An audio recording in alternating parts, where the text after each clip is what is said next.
Bonjour à tous. Alors, sachez que c'est quelques heures, en tout cas 1 heure et demie, disons au minimum, seront consacrées à l'actualité de droit des contrats. Quel est l'objectif? L'objectif, c'est d'essayer de vous permettre de vous mettre au courant des derniers arrêts ou des derniers textes touchant au droit des contrats. L'objectif est aussi de vous préparer pour ceux qui se préparent aux différents examens que vous pourriez passer, quelles que soient les conditions exceptionnelles, mais également les examens d'entrée à l'école d'avocat, puisque ce sont essentiellement eux qui sont ici visés. J'essaierai néanmoins d'avoir un discours relativement globalisant pour que l'ensemble des étudiants puissent profiter de cette actualité de droit des contrats. Également, j'essaierai de diversifier mes exemples, parce que je sais qu'il y a un certain nombre de professionnels qui nous regardent et qui ne sont pas concernés par un examen en particulier, mais qui sont intéressés par les derniers arrêts. Donc, je diversifierai les exemples pour toucher au droit de la distribution, droit commercial, droit de la famille, puisque le droit des contrats est une matrice qui sert de support à l'ensemble des matières juridiques. Alors sur ce point également, j'essaierai pour ceux qui passent un examen, de donner quelques exemples qui vous permettraient de voir de quelle manière on pourrait le formuler dans un cas pratique, à quel type d'hypothèse il pourrait se rattacher. Tout cela vous permettra justement de concrétiser davantage les arrêts que je vais évoquer avec vous dans le cadre d'un exercice qui serait une consultation ou un cas pratique. Alors on va tout de suite commencer, et pour vous expliquer de quelle manière je vais procéder, pour que vous puissiez utiliser les différentes informations que je vais vous communiquer, et je vais intégrer cela dans un plan structuré qui va vous permettre justement de réintégrer ces arrêts dans les cours que vous avez pu avoir cette année ou les années précédentes, ou en tout cas avoir une vision beaucoup plus facile à rationaliser plutôt que balancer toute une série d'arrêts de manière désordonnée. Alors, je vais dans un premier temps évoquer les questions qui touchent au droit transitoire, puisque vous n'êtes pas sans ignorer qu'avec l'ordonnance du 10 février 2016 et la loi de ratification du 20 avril 2016, il y a un certain nombre de 20 avril 2018, il y a un certain nombre de difficultés qui se posent encore aujourd'hui, et on va essayer justement d'en faire le tour. Ensuite, j'aborderai ce qu'on appelle les dispositions liminaires, évoquant l'ordre public et la bonne foi en particulier, et puis j'enchaînerai sur le contrat à proprement parler, c'est-à-dire le contrat avec sa chronologie naturelle, la formation et l'exécution et l'inexécution, et les questions d'extinction. Alors commençons par le droit transitoire. Lorsqu'on aborde les questions de droit transitoire, on se réfère immédiatement à l'article 9 de l'ordonnance du 10 février 2016. Vous savez, cet article 9 qui nous expliquait que les contrats qui ont été conclus avant l'entrée en vigueur de l'ordonnance du 10 février 2016, entrée en vigueur le 1er octobre 2016, tous ces contrats continuent d'être soumis au droit ancien. En revanche, tous les contrats conclus après le 1er octobre 2016 sont soumis au droit nouveau, et il y avait un certain nombre d'exceptions qui renvoyaient aux articles relatifs aux actions interrogatoires, aussi bien dans le cadre du pacte de préférence qu'en matière de nullité, en matière de représentation. Pour ces articles, ils étaient d'application immédiate au contrat en cours. Mais il est vrai que les juges ont pris quelques libertés, puisque certains juges se sont référés notamment à la notion d'ordre public impérieux ou à celle de l'effet légal du contrat. Mais le plus fréquemment, en réalité, c'est une autre technique que les magistrats ont utilisée, c'est d'interpréter le droit ancien à la lumière du droit nouveau. Ils ont donc fait évoluer la jurisprudence antérieure en s'inspirant des textes nouveaux sans les appliquer, ce qui permettait, par un tour assez habile, de faire valoir finalement les textes nouveaux sans les appliquer réellement pour faire évoluer la jurisprudence antérieure. Alors, il y a eu quelques exemples, notamment le premier exemple que l'on cite est un arrêt de chambre mixte du 24 février 2017. Dans cet arrêt, sans rentrer dans le détail des faits, on avait une jurisprudence qui était bien établie, et pour opérer un revirement de jurisprudence, les magistrats de la Cour de cassation ont formellement fait référence à l'ordonnance du 10 février 2016, et ils ont précisé qu'en s'inspirant de l'ordonnance du 10 février 2016, ils allaient faire évoluer le droit ancien. Là, c'était une question de mandat et de sanction du mandat irrégulier d'un agent immobilier. Mais indépendamment des faits qui m'intéressent moins, c'est de comprendre comment les juges, justement, peuvent utiliser les textes nouveaux sans les appliquer, mais simplement en s'en inspirant. Et c'est en réaction, en réalité, à cette utilisation par les juges des nouveaux textes et cette volonté pour eux, dans une certaine mesure, d'anticiper sur l'entrée en vigueur des nouveaux textes, eh bien que les sénateurs, lors des débats préparatoires sur la loi de ratification, ont rappelé que les juges devaient respecter la volonté du législateur et que les juges ne pouvaient pas s'inspirer des textes nouveaux pour anticiper sur l'entrée en vigueur de la loi nouvelle. Et alors les sénateurs ont cru qu'ils pouvaient justement bloquer l'initiative des magistrats en indiquant dans l'article 9 que les juges ne pourront plus, pour anticiper sur l'application de la loi nouvelle, se référer à l'ordre public, il faut entendre ordre public impérieux, ou à la théorie de l'effet légal du contrat. Et c'est là qu'on voit que les moyens utilisés par les sénateurs sont insuffisants, parce qu'en réalité, les juges, par le passé, ont très peu utilisé les techniques de l'ordre public impérieux et de l'effet légal du contrat pour anticiper sur l'entrée en vigueur de l'ordonnance du 10 février 2016. En réalité, comme je vous l'ai dit tout à l'heure, ils ont utilisé une autre technique qui consiste à s'inspirer du droit nouveau pour faire évoluer le droit ancien, pour interpréter le droit ancien. Et donc finalement, c'est une sorte de coup d'épée dans l'eau, puisque de cette manière, les juges, certes, ne pouvaient plus, au regard du droit des obligations et de la réforme, utiliser les techniques de l'ordre public impérieux et l'effet légal du contrat, mais ils peuvent toujours, encore aujourd'hui, et les sénateurs n'ont pas réussi à mettre fin à cette initiative des juges, ils peuvent toujours faire évoluer le droit ancien en s'inspirant du droit nouveau, formellement, comme ils l'ont fait à plusieurs reprises, ou de manière implicite, comme ils l'ont fait à d'autres reprises. Alors ce n'est pas ça qui m'intéresse au regard de l'actualité. Ce qui m'intéresse, moi, c'est la référence à la notion d'ordre public impérieux et d'effet légal du contrat. On a bien compris qu'avec le nouvel article 9, modifié par la loi de ratification du 20 avril 2018, il n'est plus possible pour les juges d'appliquer au contrat en cours les dispositions nouvelles de l'ordonnance du 10 février 2016 en utilisant la technique de l'ordre public impérieux, c'est-à-dire des règles qui seraient liées à un intérêt social fondamental et qui justifieraient qu'on les applique immédiatement au contrat en cours, et qui ne peuvent pas non plus utiliser la théorie de l'effet légal du contrat. Cette théorie de l'effet légal du contrat consiste à dire que dans le contrat, il y a une partie qui relève de la volonté des contractants, ce contenu qui a été voulu par les parties, mais une fois cet élément déterminé, il y a des effets produits par le contrat qui sont des effets légaux du contrat. Prenons le cas d'un bail commercial qui serait conclu.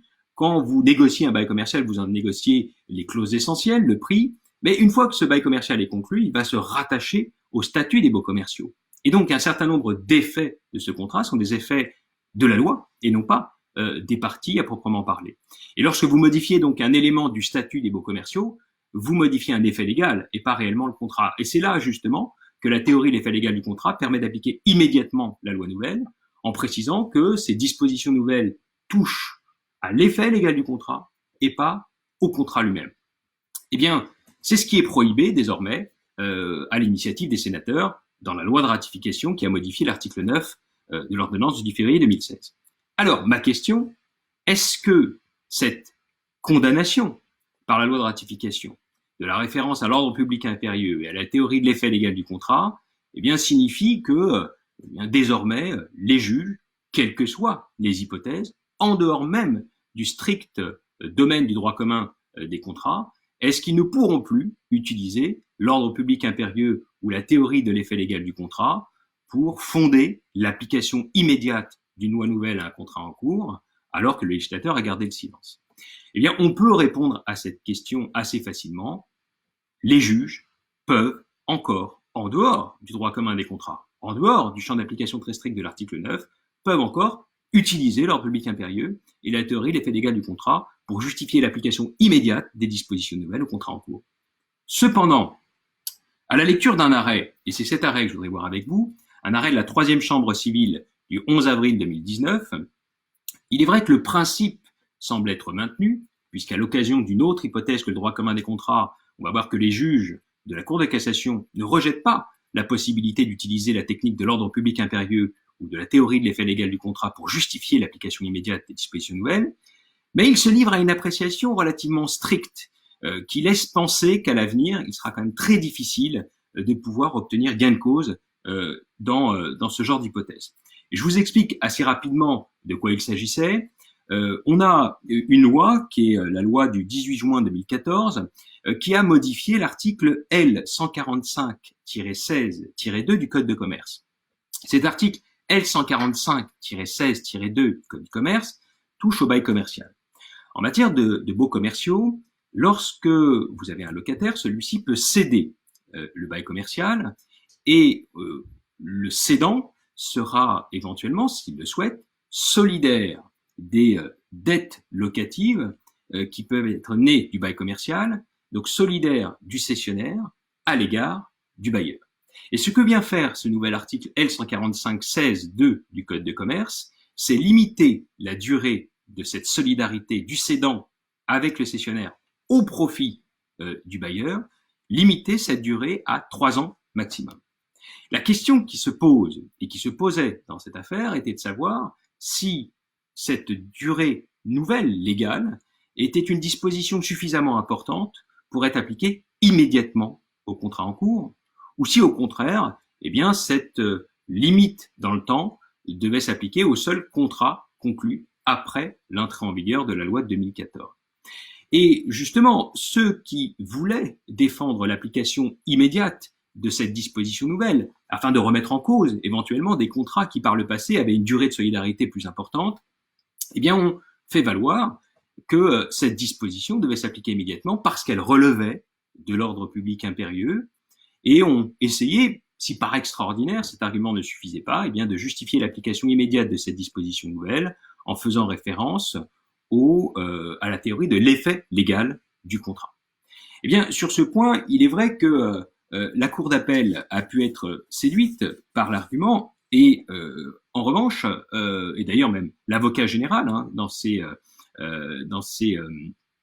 conclusions fait référence à l'application immédiate de cette disposition qui serait justifiée par une raison d'ordre public impérieux et qu'il le serait également au regard de l'effet légal du contrat, eh bien la Cour de cassation, au contraire, considère que ni l'ordre public impérieux, ni la théorie de l'effet légal du contrat ne peuvent ici être sollicités pour justifier l'application immédiate de cette disposition nouvelle au contrat en cours. Alors il faut reprendre les deux arguments, c'est que au regard du principe, on voit bien ici que la Cour de cassation confirme bien que les juges peuvent continuer, dans certaines hypothèses, à se référer à la théorie de l'ordre public impérieux ou à la théorie de l'effet légal du contrat pour appliquer immédiatement une disposition nouvelle au contrat en cours. Cependant, encore faut-il que les conditions de l'ordre public impérieux ou de l'effet légal du contrat soient réunies.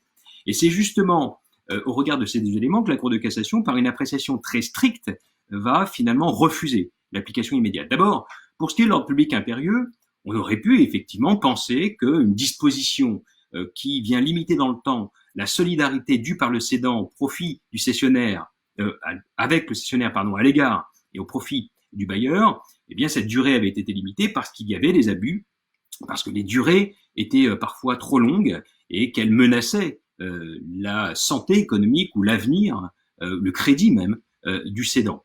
Et la durée de 3 ans a été considérée comme une durée maximum plutôt raisonnable. On aurait pu parfaitement y voir ici une question d'ordre public impérieux, éviter qu'un certain nombre de personnes ne soient ruinées parce qu'elles sont tenues par une solidarité ad vitam aeternam. Eh bien non. Non, pour la Cour de cassation, rien ici ne permettait de dire qu'il y avait un ordre public impérieux qui justifierait l'application immédiate de cette disposition nouvelle. Également, la théorie de l'effet légal du contrat aurait pu être invoquée, puisque il est vrai que le cédant doit accepter de garantir les dettes locatives du cessionnaire pendant 3 ans. Donc il n'est pas obligé de le faire, il l'accepte. Mais une fois qu'il l'a accepté, la durée légale de 3 ans qui est imposée par la loi peut être considérée comme un effet légal de cette clause qui a été voulue. On aurait pu donc défendre cette idée de l'effet légal du contrat ou l'effet légal d'une clause contractuelle en l'occurrence.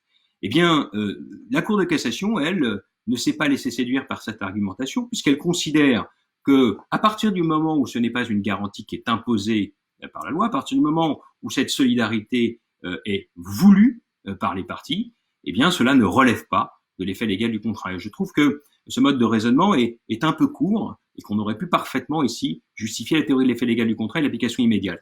C'est d'autant plus justifié en l'espèce que vous allez avoir une différence de traitement entre les justiciables, puisque en matière de baux commerciaux notamment, il y a ce qu'on appelle la fameuse prolongation tacite, qui n'est en réalité pas du tout une tacite reconduction, parce que s'il y avait tacite reconduction, il y aurait un nouveau contrat, mais cette prolongation tacite est une prorogation, c'est-à-dire que c'est le même contrat qui continue. Ce qui veut dire que si on a une durée de solidarité qui est très longue dans un contrat antérieur, eh bien, qui a été prévu, eh bien, elle continuera de produire ses effets après prolongation, après cette fameuse prolongation tacite, puisque c'est le même contrat.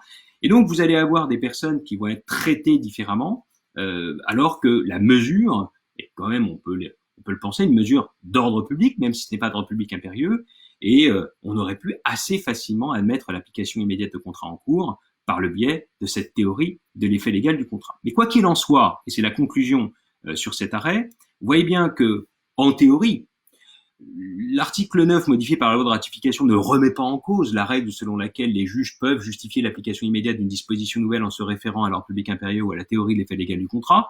Le principe est bien confirmé par cet arrêt du 11 avril 2019. En revanche, cet arrêt confirme bien que les juges se livrent à une appréciation très stricte des conditions de mise en œuvre et qu'il est assez rare, assez exceptionnel, et cela se confirmera à l'avenir, que les juges de la Cour de cassation en tout cas, retiennent cet ordre public impérieux ou cet effet légal du contrat.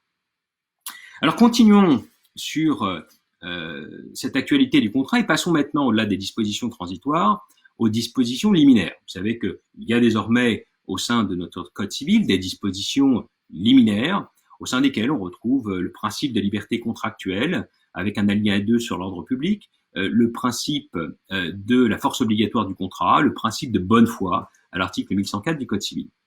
Alors il y a quelques arrêts intéressants qui pourraient se rattacher indirectement à l'ordre public et qui se rapportent directement cette fois à la notion de bonne foi, et je voudrais en évoquer quelques-uns avec vous.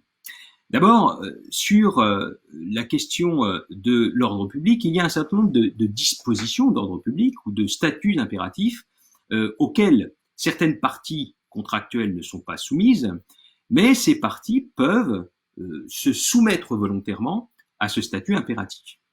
Alors, on connaît, les exemples sont nombreux, hein. Le premier que l'on peut citer est un arrêt rendu en assemblée plénière le 17 mai 2002, à propos du statut des baux commerciaux. Un contrat de bail avait été conclu entre les parties. Celui-ci ne relevait pas en principe du statut des baux commerciaux, mais les parties ont accepté de soumettre leur contrat au statut des baux commerciaux. Cette soumission volontaire est parfaitement envisageable.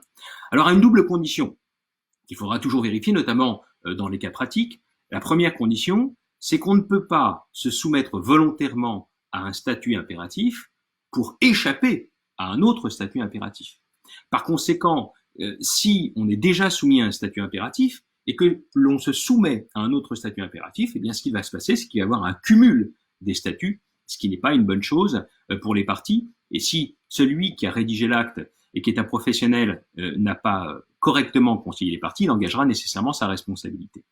La deuxième condition, c'est que lorsqu'on se soumet à un statut impératif, c'est la règle du tout ou rien. On doit se soumettre à l'intégralité des règles, on ne peut pas procéder à un dépeçage et choisir de se soumettre à certaines règles et pas d'autres.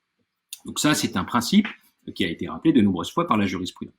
Alors en quoi il y aurait une actualité de cette question? Eh bien parce que il y a deux arrêts dans deux domaines différents où la Cour de cassation a dû rappeler que cette soumission volontaire à un statut impératif est parfaitement valable.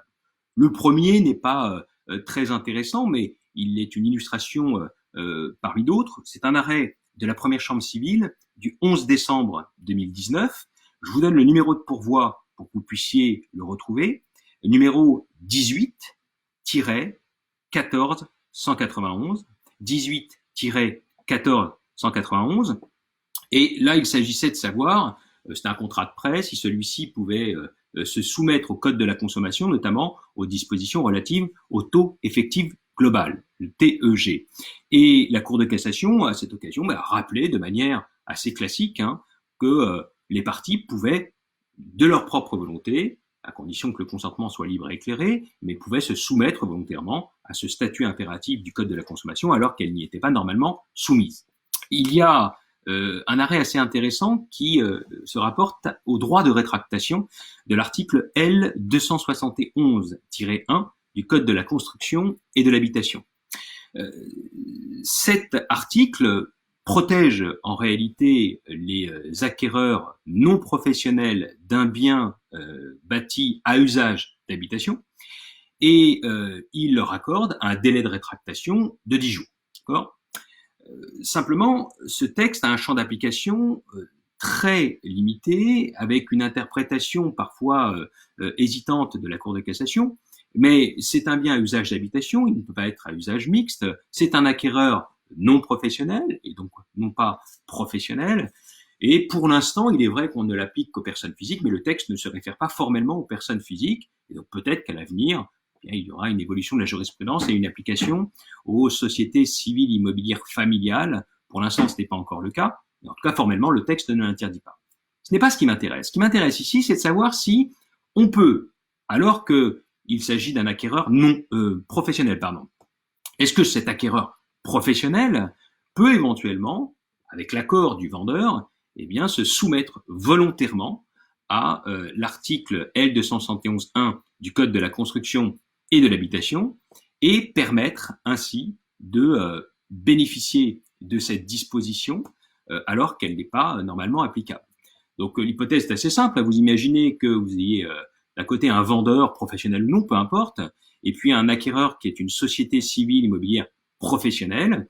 Est-ce que ces parties peuvent se soumettre volontairement à l'article L271.1 du Code de la construction et de l'habitation et considérer qu'il y aura un droit de rétractation de 10 jours qui sera accordé à l'acquéreur professionnel?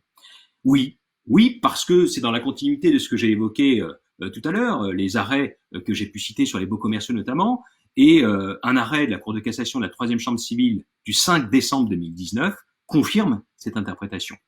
Je vous donne le numéro de pourvoi et on va s'y attarder quelques instants. C'est donc arrêt 3e chambre civile 5 décembre 2019, numéro 18-24-152, 18-24-152.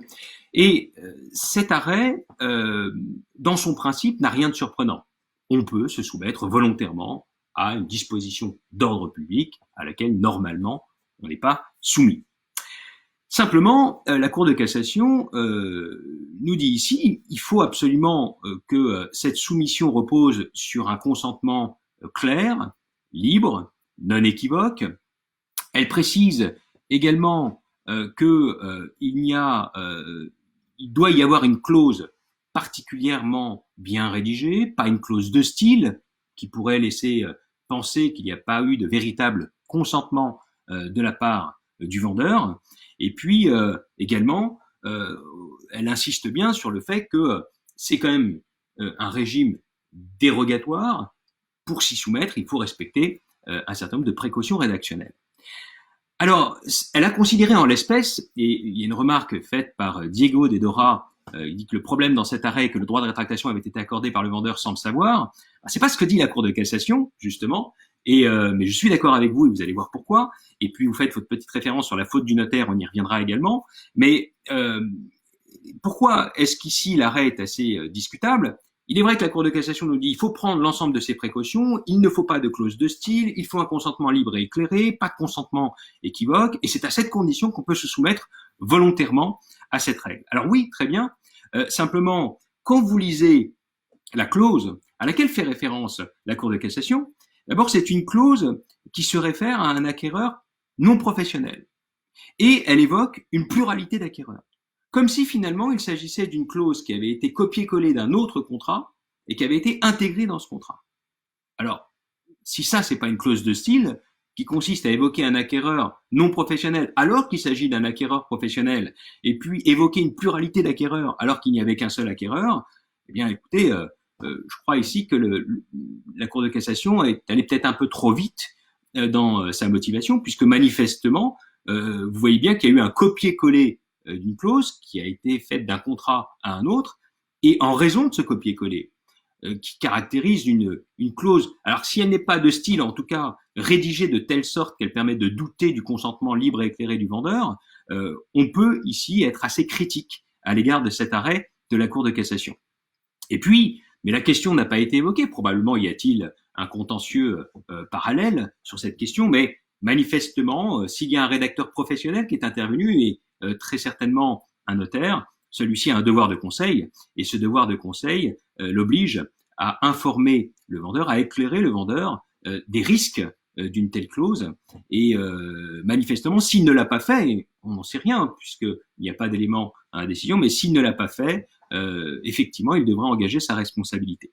Bon, quoi qu'il en soit, vous voyez dans cet arrêt ce qui est intéressant, c'est qu'on rappelle le principe, et c'est une illustration intéressante, de cette soumission volontaire à une disposition qui n'est pas normalement applicable, mais en même temps il faut y mettre les formes parce que c'est alourdir les obligations ici du vendeur, obligé de souffrir d'un délai de rétractation de 10 jours accordé à l'acquéreur qui, en principe, ne devrait pas en bénéficier. Et on peut regretter que la Cour de cassation, même si dans sa formulation, elle insiste sur une clause claire et précise, bien que, en l'espèce, elle n'est pas considérée justement, en tout cas, que les éléments n'avaient pas été suffisamment appréciés par les juges du fond, permettant de voir si le consentement avait été libre et éclairé, parce qu'au regard de la formule utilisée par la clause, on pouvait en douter. Alors évoquons maintenant, dans le cadre des dispositions liminaires, un autre thème qui est celui de la bonne foi.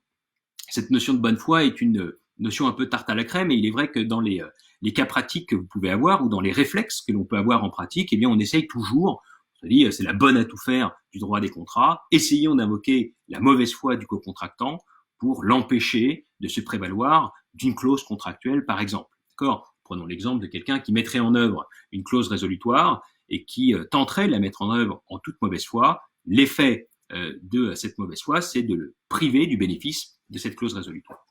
Mais cette force de la bonne foi, bien entendu, elle existe aujourd'hui et je crois même que le principe a été renforcé par l'article 1104 du Code civil, puisqu'en l'intégrant dans les dispositions liminaires, il en fait, sinon un principe général, du moins un principe directeur. Même si ce principe a été renforcé, eh bien, on voit dans la jurisprudence une intensité moindre de la bonne foi, et particulièrement au regard de sa sanction. Vous savez que depuis un arrêt de la Chambre commerciale du 10 juillet 2017, on opère une distinction lorsqu'il y a un manquement à la bonne foi, une distinction entre les prérogatives contractuelles et la substance même des droits et obligations.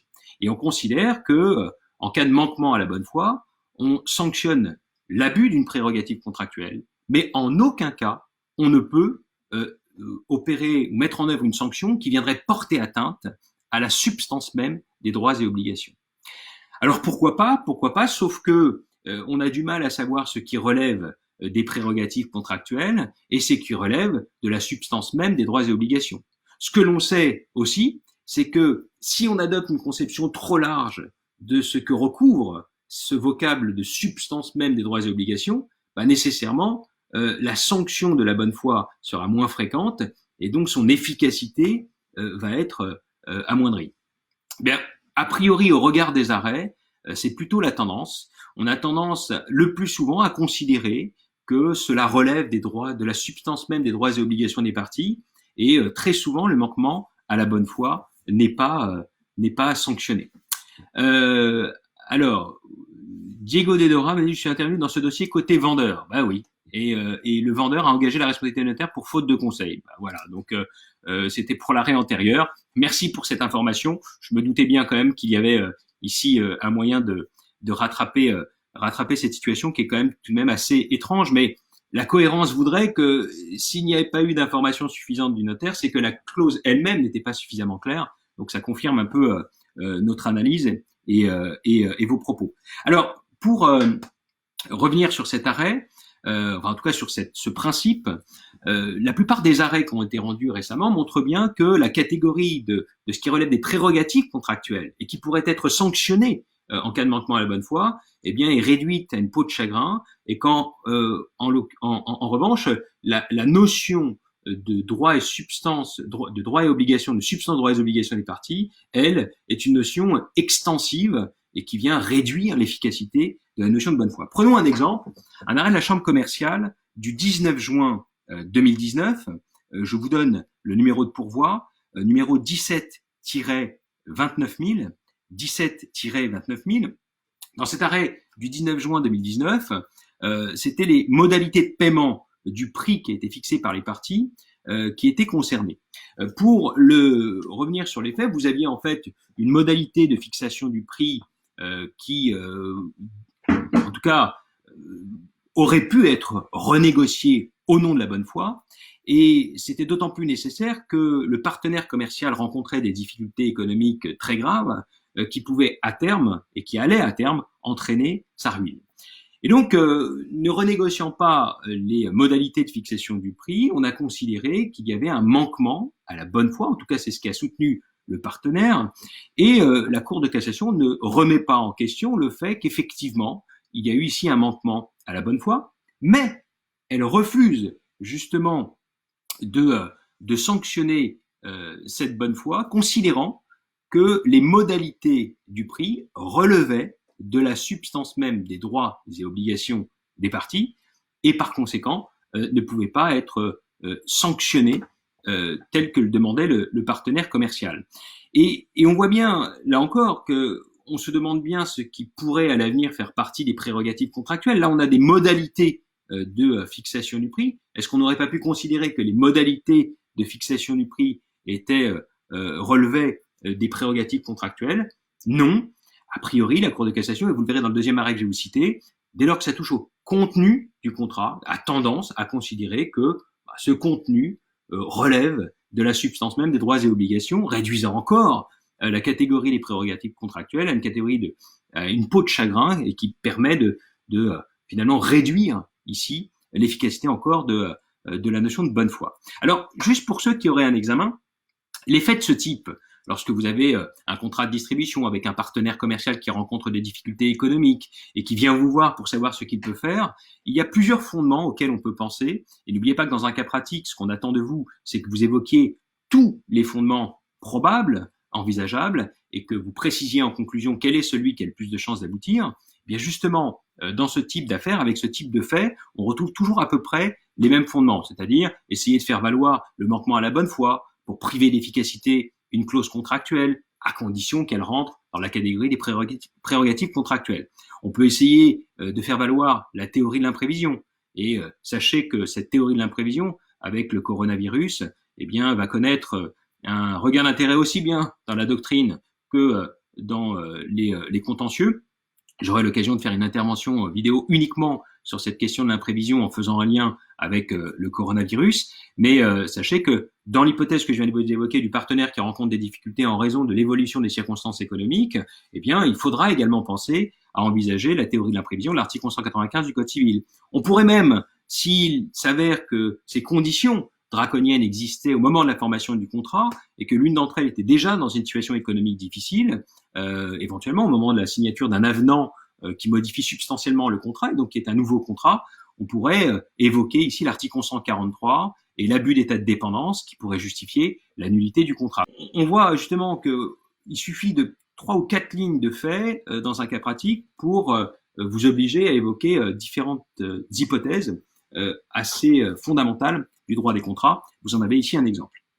Alors, il y a un autre arrêt qui montre bien que on aura du mal à faire valoir la sanction du manquement à la bonne foi en présence d'une prérogative contractuelle, parce que la catégorie de la substance même des droits et obligations est relativement large. C'est un arrêt de la Chambre commerciale du 19 juin 2019, et cet arrêt, vous le retrouvez au numéro de pourvoi 17-26635, numéro 17-26635.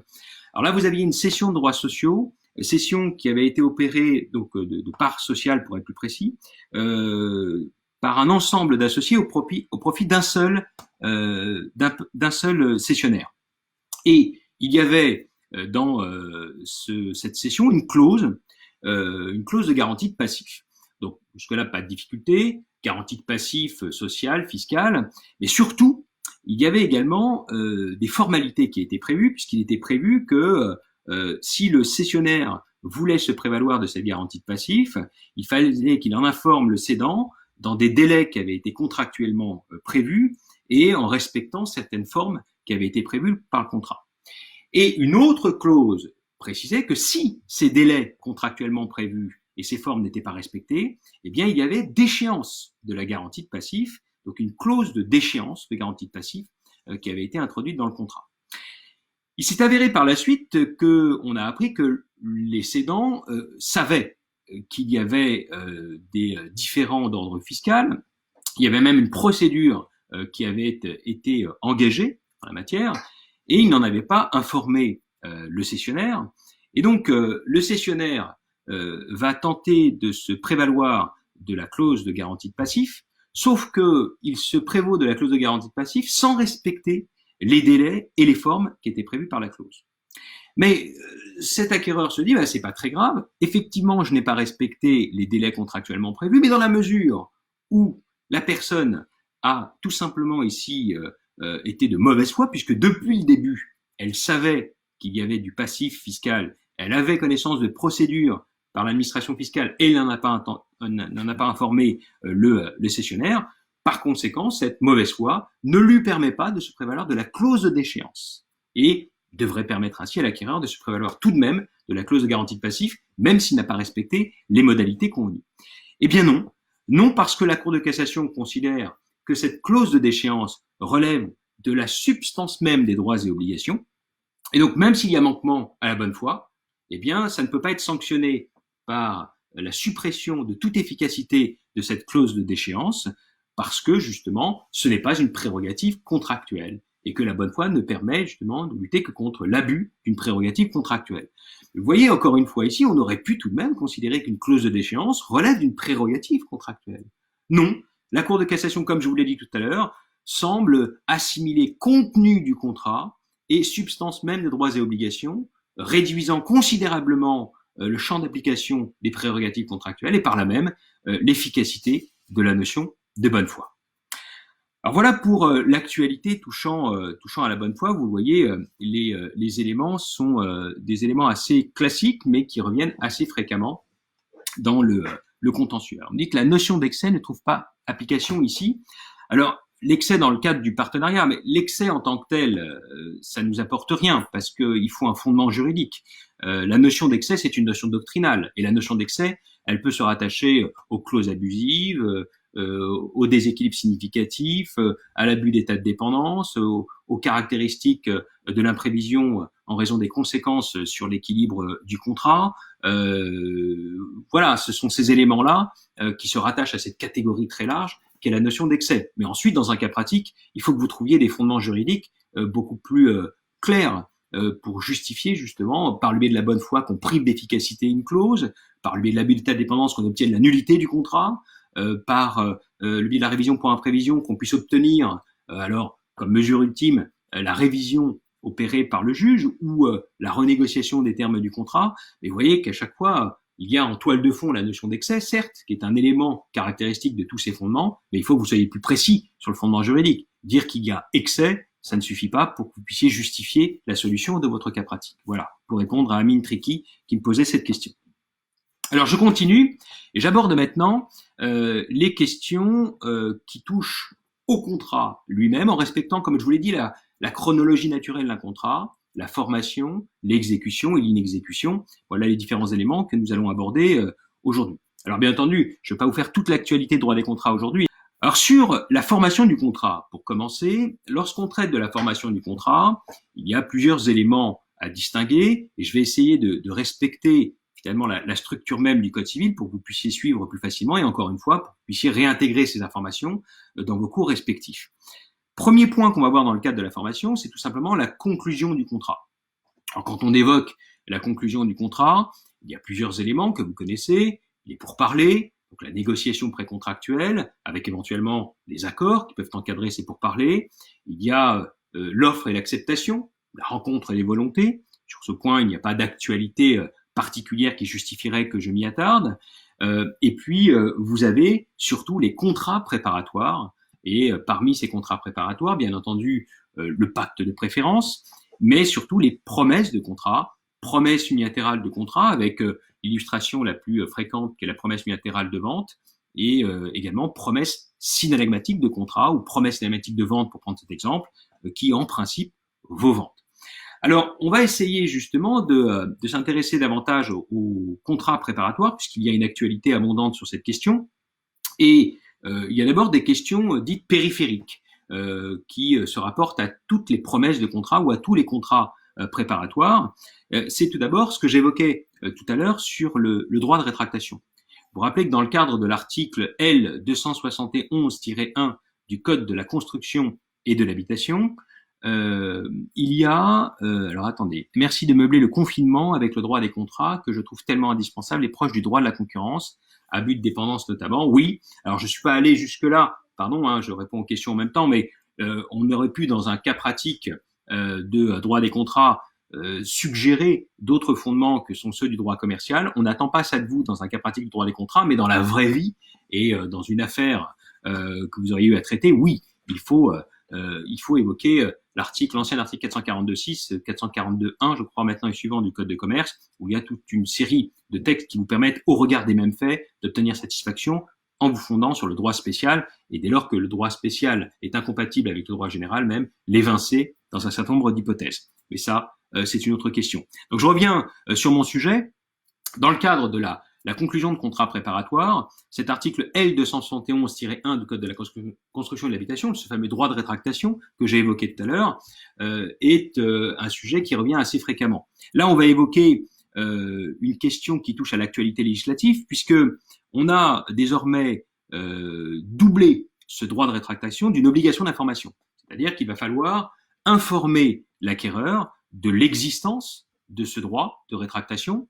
Il faut que cette clause soit lisible et compréhensible.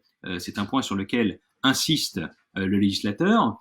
Et à défaut d'une telle information sur l'existence de ce droit de rétractation et ses modalités, sa raison d'être, eh bien, il y a une amende qui est prévue de 3 000 € pour les personnes physiques et de 15 000 € pour les personnes morales. Alors, ce qui est assez étonnant, c'est qu'on n'ait pas évoqué les sanctions civiles dans l'hypothèse où on n'a pas informé de l'existence de ce droit de rétractation. Quelles pourraient être les sanctions civiles? Alors, a priori, ce n'est pas trop compliqué. On peut penser que s'il n'y a pas eu une information par une clause claire et précise dans l'acte, dans la promesse de contrat, sur l'existence de ce droit de rétractation, on peut penser que le délai de 10 jours n'a pas commencé à courir. Et donc, c'est une sanction quand même relativement lourde pour le vendeur, puisque tant que cette obligation d'information n'aura pas été exécutée convenablement, eh bien, on ne pourra pas se prévaloir de l'expiration de ce délai de rétractation, puisque le délai n'a pas commencé à courir. Alors, il y a plein d'autres interrogations, c'est-à-dire est-ce que on peut procurer cette information a posteriori, et de quelle manière? À partir de là, le délai pourrait commencer à courir, et surtout, en matière immobilière, est-ce que on peut considérer que la signature de l'acte authentique devant notaire, eh bien, vaut renonciation à se prévaloir de ce manquement à l'obligation d'information? Alors, il est vrai que il y a un certain nombre d'hypothèses dans le contentieux où il manquait des documents, mais des documents accessoires, comme le diagnostic de performance énergétique, qui n'avait pas été fourni au moment de la notification. Et donc, dans ces cas-là, eh bien, on considère qu'il manque des éléments et donc que le délai n'avait pas commencé à courir, mais on a pu considérer que la signature de l'acte authentique valait renonciation à se prévaloir de cette irrégularité. On avait dit la même chose dans l'hypothèse d'une signature qui n'avait pas été formalisée par les deux acquéreurs, mais signature d'un seul acquéreur. Eh bien, on a pu considérer, puisque ça relevait uniquement un seul avait signé pour les deux, on a pu considérer que ça relevait d'une irrégularité formelle et que la signature de l'acte authentique valait renonciation à cette irrégularité. Simplement, on ne sait pas ce que demain les juges pourraient décider à propos ici d'un manquement à une obligation d'information légale qui doit prendre la forme d'une information lisible et compréhensible, donc d'une clause contractuelle. Est-ce qu'on peut considérer que la signature de l'acte authentique en connaissance de cette irrégularité, eh bien, vaudrait renonciation à l'irrégularité? Est-ce qu'on n'y verrait pas une irrégularité plus substantielle que formelle et par conséquent, cette signature ne suffirait pas? Je ne prendrai pas le risque. Je pense qu'il faut communiquer cette information et ensuite laisser le délai de 10 jours expirer ou éventuellement, certains envisagent de faire partir un délai de réflexion et considérer qu'il y a un projet de vente et on fera partir un délai de réflexion de 10 jours du jour de la notification du projet de vente définitive. En tout cas, vous voyez, un texte qui a été mal ficelé, puisque si on a précisé quelles étaient les sanctions en termes d'amende, on n'a pas évoqué les sanctions civiles, qui sont pourtant les plus importantes en la matière. Alors, sur cette question également de l'article 271.1 du Code de la construction et de l'habitation, il y a un autre arrêt très intéressant concernant les formes qui doivent être respectées dans le respect de cette notification du droit de rétractation. Vous savez que on peut procéder à la notification de la promesse et de tous les éléments de la promesse par lettre recommandée avec avis de réception. Lorsque vous avez deux acquéreurs, un couple par exemple, eh bien vous avez une signature qui doit être apposée sur l'avis de réception par les deux acquéreurs, à moins que l'un d'entre eux ait une procuration de l'autre, et dans ces conditions, il peut signer au nom des deux, en son nom personnel et au nom du partenaire ou du conjoint. Eh bien, justement, à propos de cette fameuse signature, il y a un arrêt qui a été rendu par la troisième chambre civile de la Cour de cassation du 21 mars 2019. Dans cet arrêt, le signataire n'était pas acquéreur, donc il représentait apparemment l'acquéreur, et la vérification de signature n'avait pas été effectuée par l'agent immobilier, et il s'est avéré que finalement la signature était irrégulière, et on a tenté donc d'engager la responsabilité de l'agent immobilier afin d'établir, on lui reprochait en tout cas de ne pas avoir vérifié la sincérité de ces signatures. Alors auparavant, il y a déjà eu un arrêt qui avait été rendu, le 10 mars 2016, où la question s'était posée, où la Cour de cassation avait considéré que l'agent immobilier n'avait pas, même s'il était tenu d'un devoir de conseil, n'avait pas à vérifier la sincérité de ce type de signature et donc n'était pas responsable. C'est ce que disait la Cour de cassation en 2016. Les choses ont bien évolué depuis, puisque cet arrêt de la troisième chambre civile du 21 mars 2019 considère au contraire que l'agent immobilier, dont la responsabilité est de plus en plus lourde, en tant que rédacteur professionnel en réalité, aurait dû vérifier la sincérité de ces signatures, et en ne le faisant pas, il engage sa responsabilité. Voilà un arrêt de 2019 qui semble remettre en cause le principe qui avait été posé en 2016. Voilà pour ce droit de rétractation. Vous voyez que le contentieux est relativement riche sur cette question. Évoquons maintenant une autre question très intéressante, parce qu'elle revient assez fréquemment dans le contentieux et qu'elle est assez facile à formuler dans un cas pratique. C'est la question de l'autonomie de la promesse unilatérale de vente. Je vous explique. Quand vous avez une promesse unilatérale de vente sous signature privée et qui a pour objet des droits immobiliers, un bien immobilier ou un fonds de commerce, l'article 1589.2 du Code civil, qui est finalement une reprise de l'ancien article 1840A du Code général des impôts, cet article exige d'enregistrer cette promesse dans le délai de 10 jours, à peine de nullité absolue. Alors, ça ne s'applique pas, bien entendu, aux promesses unilatérales de vente par acte authentique, par exemple, ça ne s'applique pas aux promesses synalagmatiques de vente, et cette règle dérogatoire est surtout destinée à lutter contre la fraude fiscale, et donc elle est aussi d'interprétation stricte. Simplement, il y a des hypothèses où cette promesse unilatérale de vente peut échapper à cette obligation d'enregistrement de l'article 1589.2 lorsque elle se transforme au regard des circonstances en promesse synalagmatique de vente, et je vais vous en donner un exemple, et également dans l'hypothèse où elle fait partie d'un ensemble contractuel qui lui font perdre son autonomie, et sans devenir pour autant une promesse synalagmatique, en perdant son autonomie, la promesse unilatérale de vente n'est plus soumise au régime de l'article 1589.2 et n'a pas besoin de faire l'objet d'un enregistrement et peut ainsi échapper à la nullité absolue. Dans le premier exemple, vous pouvez avoir des promesses qualifiées par les parties de promesses unilatérales de vente.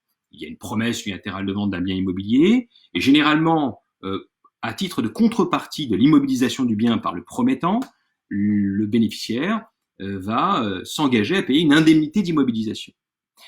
L'indemnité d'immobilisation, généralement, est entre 5 et 10% du prix de vente, mais imaginez que vous ayez une indemnité d'immobilisation de 90% du prix.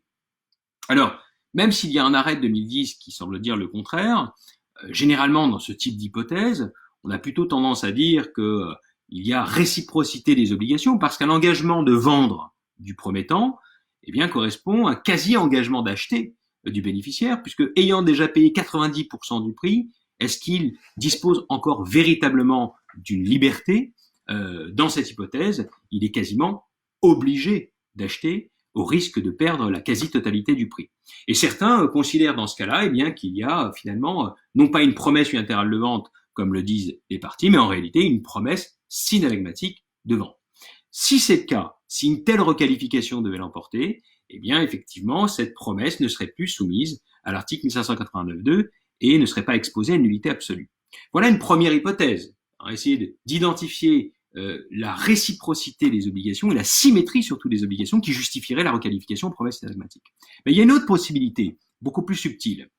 C'est que la promesse unilatérale de vente reste une promesse unilatérale de vente, mais elle est intégrée dans un ensemble avec lequel elle est en lien de dépendance nécessaire et lui fait perdre ainsi son autonomie et permettant justement de considérer que tout cela forme un tout indivisible et la promesse n'est plus alors soumise à l'article 1589.2 du Code civil. Un exemple, c'était un arrêt rendu en assemblée plénière le 24 février 2006, où vous aviez une promesse unilatérale de vente qui avait pour objet un fonds de commerce. Vous aviez également une cession du bail commercial qui était rattachée à cette promesse de vente. Vous aviez un prêt qui avait été accordé, un nantissement sur le fonds de commerce et un contrat de cautionnement qui avait été accordé par le futur gérant. Et vous vous rendez compte que tous ces éléments-là étaient liés les uns aux autres. Il y avait un ensemble contractuel indivisible, et la Cour de cassation insiste sur le lien de dépendance nécessaire qui existait entre la promesse unilatérale et les autres éléments de cet ensemble, et c'est ce lien de dépendance nécessaire qui lui faisait perdre son autonomie, et le fait que la promesse n'ait pas été enregistrée dans le délai de 10 jours, eh bien, n'avait aucune conséquence, puisque ce texte était évincé en raison de cette perte d'autonomie. Il y a une autre affaire du même genre, où c'était une transaction, vous aviez un conflit entre une commune et un promoteur immobilier quelconque, et pour régler leurs différends, ils concluent une transaction dans laquelle la commune promet de vendre, dans une promesse unilatérale de vente, un bien, et en contrepartie, il y avait une promesse de rétrocession de certains locaux par le promoteur. Et la promesse unilatérale de vente n'avait pas été enregistrée dans le délai de 10 jours. La commune se prévaut de cela pour essayer d'obtenir l'unité absolue. Et là, la Cour de cassation considère qu'il y a des concessions réciproques entre la promesse d'un côté et l'engagement de rétrocession de l'autre, et cela avait fait perdre à la promesse son autonomie, et donc elle n'était plus soumise à l'article 1589.2. Et donc vous voyez à travers ces deux exemples, soit la promesse unilatérale de vente est en réalité une promesse synalagmatique, on la requalifie en tant que telle, et elle échappe à l'article 1589.2, soit la promesse unilatérale de vente fait partie d'un ensemble avec lequel elle a un lien de dépendance nécessaire, soit les concessions réciproques, donc là le lien de dépendance nécessaire est naturel dans le cadre de la transaction, soit dans le cadre d'un ensemble contractuel, avec l'exemple que je vous ai donné de l'arrêt de l'assemblée plénière. Et bien à partir de là, on voit bien que on peut échapper à 1589.2. Dans mon affaire, c'est un peu différent, vous allez voir, mais c'est assez intéressant de voir que la Cour de cassation hésite entre les deux hypothèses que je viens de vous donner. C'est un arrêt de la Chambre commerciale du 16 octobre 2019, numéro de pourvoi 18-4678. Alors je crois que j'ai dû oublier un chiffre. Enfin, je vous redonnerai ce numéro de pourvoi une autre fois sinon. Mais c'est un arrêt de la Chambre commerciale du 16 octobre 2019.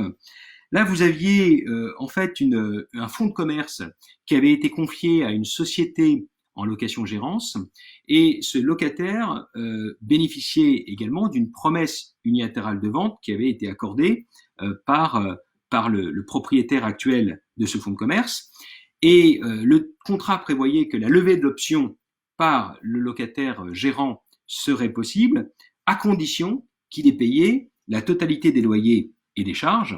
Et donc, vous voyez, donc on a en fait un contrat de location gérante doublé d'une promesse unilatérale de vente et conditionné au paiement de la totalité des charges et loyers par le bénéficiaire pour pouvoir lever l'option. Et puis, un avenant a été conclu qui vient modifier les termes de la promesse, notamment le prix. Donc, cet avenant, finalement, est tellement substantiel que c'est comme s'il y avait une nouvelle promesse unilatérale de vente qui avait été réalisée entre les parties. Sauf que la société de location-gérance, lorsqu'elle lève l'option, eh bien, elle décide de lever l'option dans les termes de la promesse initiale et refuse de tenir compte de l'avenant, donc de cette nouvelle promesse unilatérale. Et quel est son argument? Eh bien, elle considère que cette promesse, cet avenant, qui est une nouvelle promesse unilatérale de vente, aurait dû être enregistré dans le délai de 10 jours à peine de nullité au terme de l'article 1589.2 du Code civil, et comme ça n'a pas été fait, eh bien cet avenant est nul, ne reste que la promesse antérieure et le prix tel qu'il avait été fixé dans la promesse antérieure, et c'est ce que tente d'obtenir le bénéficiaire à l'encontre du promettant. Alors la Cour d'appel s'est laissée séduire par cette argumentation en disant que il y avait finalement ici, alors c'est le contraire, pardon. Ici on a une Cour d'appel qui considère que l'article 1589.2 du Code civil n'était pas applicable, que cet article 1689.2 devait être exclu parce que en réalité la promesse, l'avenant était l'élément d'un tout qui était un engagement de location et de levée d'option à condition de payer les loyers et l'ensemble des charges, et qu'il y avait donc d'un côté des obligations à la charge du bénéficiaire et de l'autre des obligations, l'obligation de vente notamment à la charge du promettant, qui permettaient justement d'évincer l'article 1589.2 du Code civil et de valider ainsi l'avenant et les nouvelles conditions relatives au prix. Au contraire, la Cour de cassation, elle, ne retient pas cet argument. Elle considère ici qu'il n'y a pas de lien de dépendance nécessaire entre l'avenant et les autres éléments, qu'il n'y a pas d'avantage véritablement réciproque et symétrique qui justifierait là aussi qu'on exclue l'article 1589.2 du Code civil. Alors, ce qui est intéressant ici, c'est le principe de la Cour de cassation, puisque la Cour de cassation nous explique bien, à la différence de la Cour d'appel, que pour pouvoir échapper à l'article 1589.2 du Code civil, encore faut-il pouvoir justifier d'un lien de dépendance nécessaire entre la promesse et d'autres éléments d'un ensemble qui justifieraient que la promesse perde son autonomie et l'éviction de l'article 1589.2 du Code civil, ce qui n'est pas le cas pour la Cour de cassation.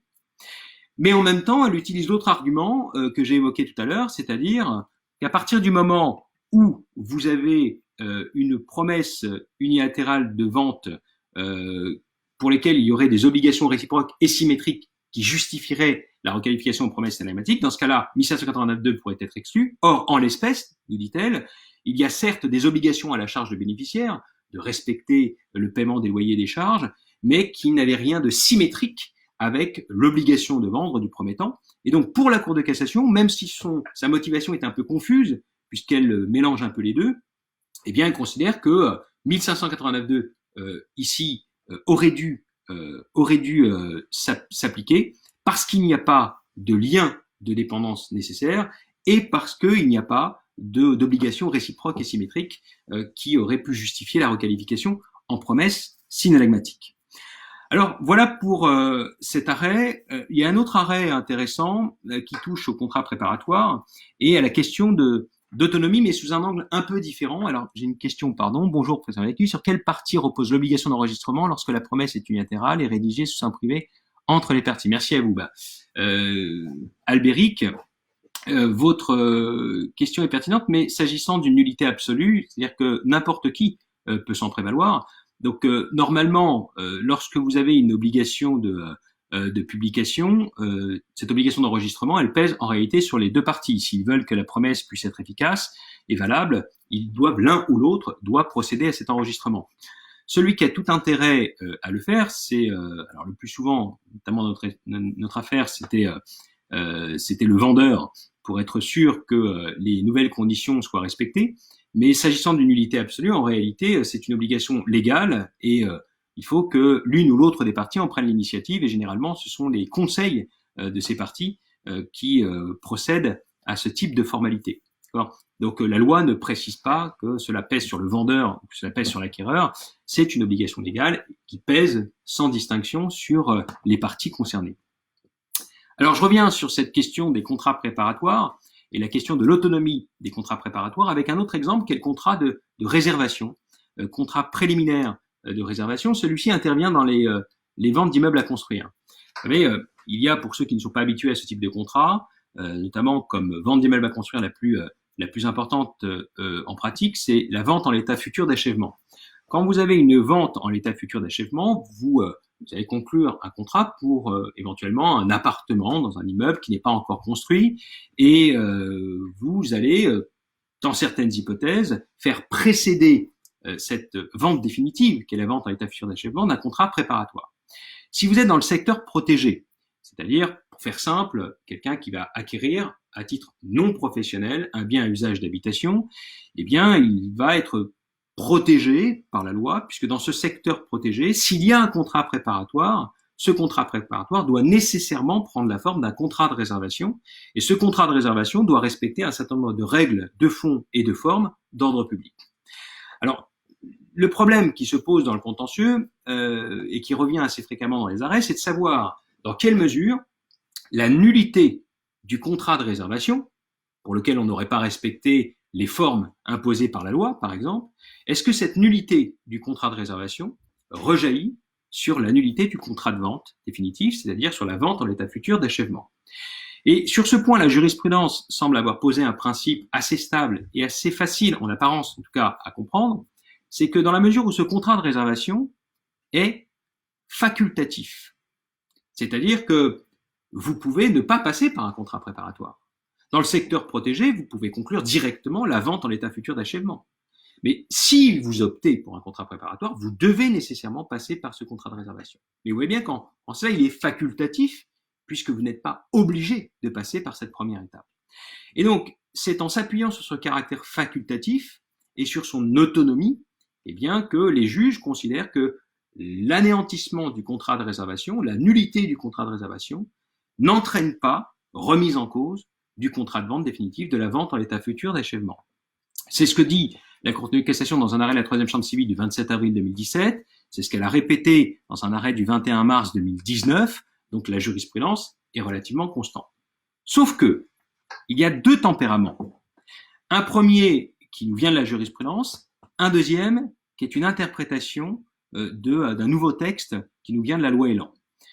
D'abord, un arrêt de la Cour de cassation du 12 avril 2018 illustre la difficulté qui peut se poser en pratique, puisque si le seul fait d'annuler le contrat de réservation n'a pas d'incidence sur la vente définitive, vente en l'état futur d'achèvement, en revanche, il peut y avoir des causes de nullité de la vente définitive qui lui sont propres.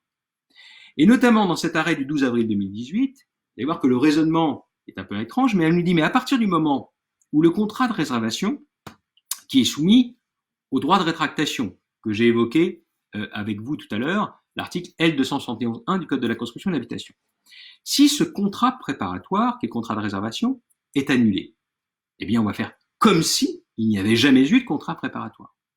Et donc on va faire comme si la vente définitive, vente en l'état futur d'achèvement, avait été conclue directement, sans contrat préalable.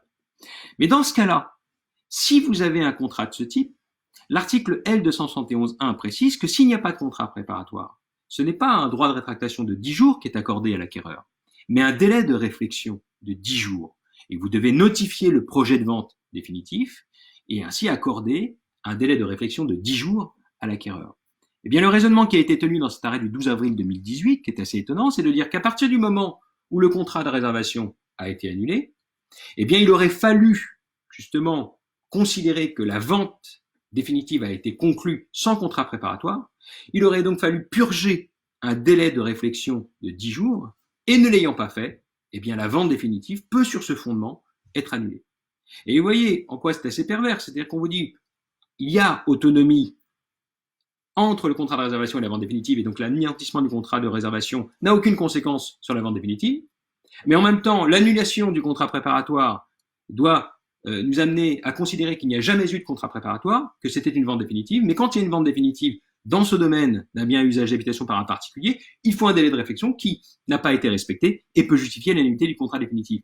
Et c'est là que c'est assez étrange parce que s'il y a eu un contrat préparatoire et qu'il y a eu un délai de rétractation accordé, si ce contrat est annulé et que la vente a déjà été conclue, comment voulez-vous que le vendeur puisse savoir qu'il aurait dû doubler ça d'un délai de réflexion de 10 jours dans l'hypothèse potentielle de nullité du contrat de réservation?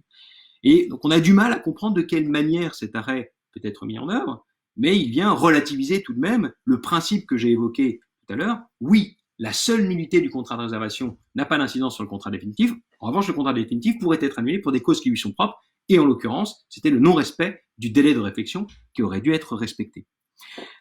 Alors, il y a une autre hypothèse Mais là, c'est une interprétation de la loi Elan. Vous savez que la loi Elan a consacré ce qui avait été demandé par la pratique depuis très longtemps, c'est la vente en état futur d'inachèvement. C'est-à-dire qu'on peut avoir une vente en état futur d'achèvement, c'est-à-dire qu'on construit le dur, et on peut laisser les derniers travaux, travaux minimes généralement, à la charge de l'acquéreur, ce qui permet de réduire considérablement le coût de l'achat, puisque ce sont souvent ces finitions qui prennent beaucoup de temps, beaucoup de main-d'œuvre et qui coûtent relativement cher. Mais dans l'hypothèse, il semblerait, à la lecture des textes, que si on est face à une vente en état futur d'inachèvement, eh bien le contrat de réservation ne soit plus facultatif dans ce cas-là, mais devienne un préalable obligatoire, dans lequel il y a un certain nombre d'informations qui doivent être communiquées. Mais dans ce cas-là, et on reprend donc la jurisprudence, si dans le cadre d'une vente en état futur d'inachèvement, une VFI, si le contrat de réservation devient obligatoire, il n'est plus facultatif, et donc par conséquent, il faut adapter la jurisprudence. Si le contrat de réservation est annulé dans les hypothèses rares, comme ici où il est obligatoire, on devrait considérer qu'il a une incidence sur la vente définitive qui elle-même devrait être anéantie en raison de la disparition du contrat préparatoire. C'est une interprétation de la loi Elan et de la consécration de la VFI, mais vous voyez une interprétation qui est parfaitement cohérente avec le raisonnement de la jurisprudence.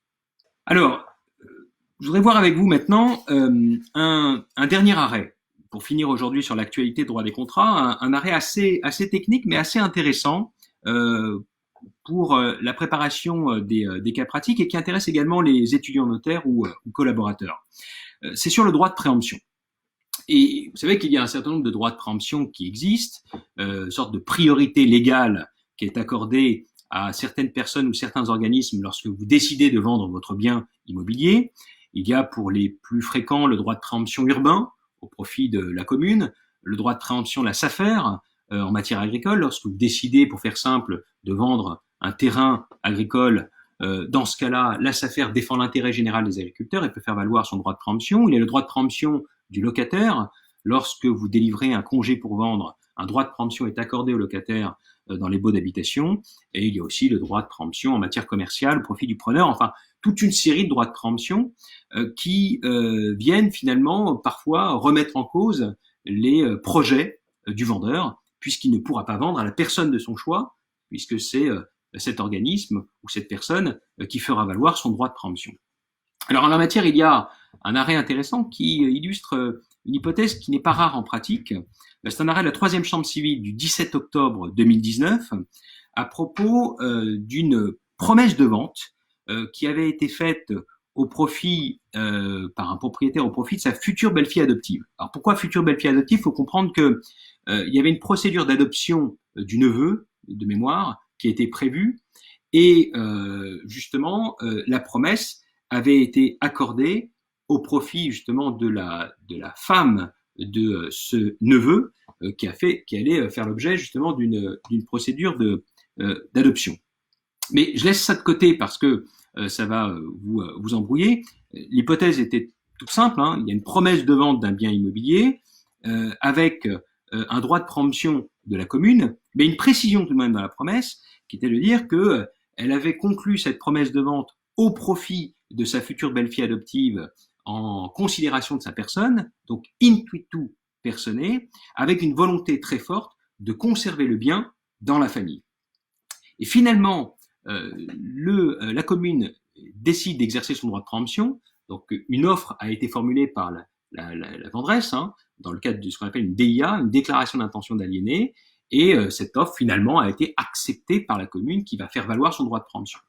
Et justement, c'est ici que le vendeur s'oppose à l'exercice de ce droit de préemption. Il considère que la vente étant conclue intuitu personae, en considération de la personne, eh bien, ces droits de préemption ne pouvaient pas venir court-circuiter finalement ces projets et que la commune ne pouvait pas exercer son droit de préemption.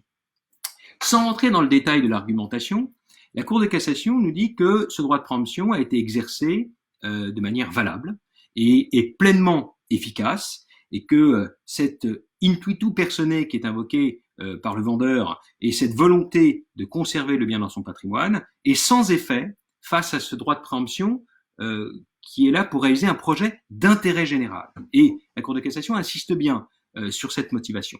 Donc, on comprend bien le fait d'avoir dit que la promesse est conclue intuitu personae, le fait de manifester sa volonté de conserver le bien à l'intérieur de la famille, eh bien, tout ça ne suffit pas à remettre en cause un droit de préemption qui s'appuie sur un projet d'intérêt général de la commune.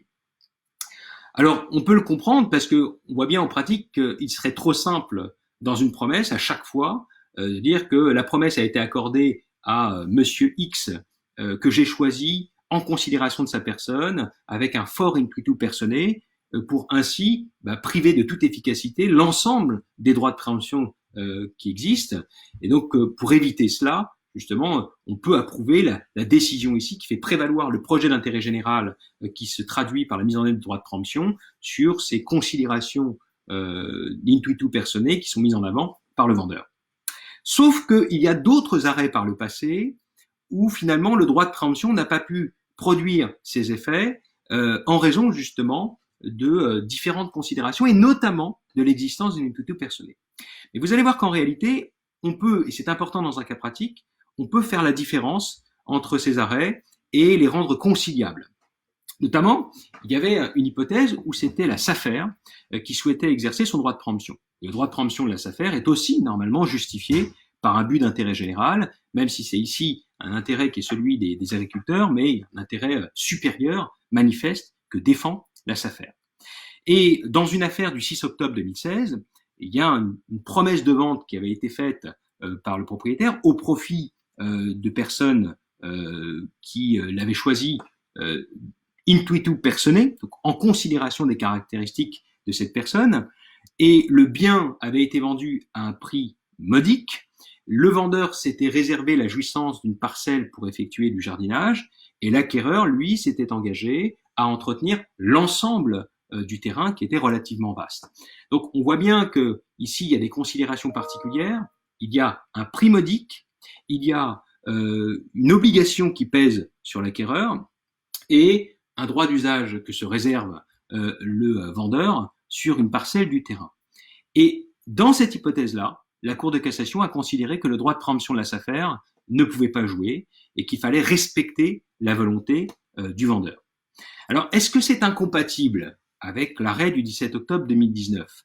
Je ne crois pas. C'est que dans l'hypothèse de l'arrêt de 2016, on voit bien qu'il ne s'agit pas simplement de dire « je vends mon bien » avec un fort intuitu personné, donc c'est une vente avec un effet immédiat et un transfert de propriété immédiat, sans aucune obligation supplémentaire, et l'hypothèse que je viens d'évoquer ici, où il y a un prix modique, donc ça veut dire qu'on tient compte des circonstances particulières de l'acquéreur, il y a un acquéreur qui prend un engagement, qui est d'assurer justement l'entretien de l'ensemble du terrain, avec un vendeur qui se réserve un droit de jouissance sur une partie pour jardiner, et on voit bien que tous ces éléments expliquent qu'il y a un fort intuitu personné et que la SAFER ne pourrait pas prendre la place de l'acquéreur parce que l'acquéreur a pris des engagements particuliers qui ont d'ailleurs une incidence sur le prix qui est relativement modique.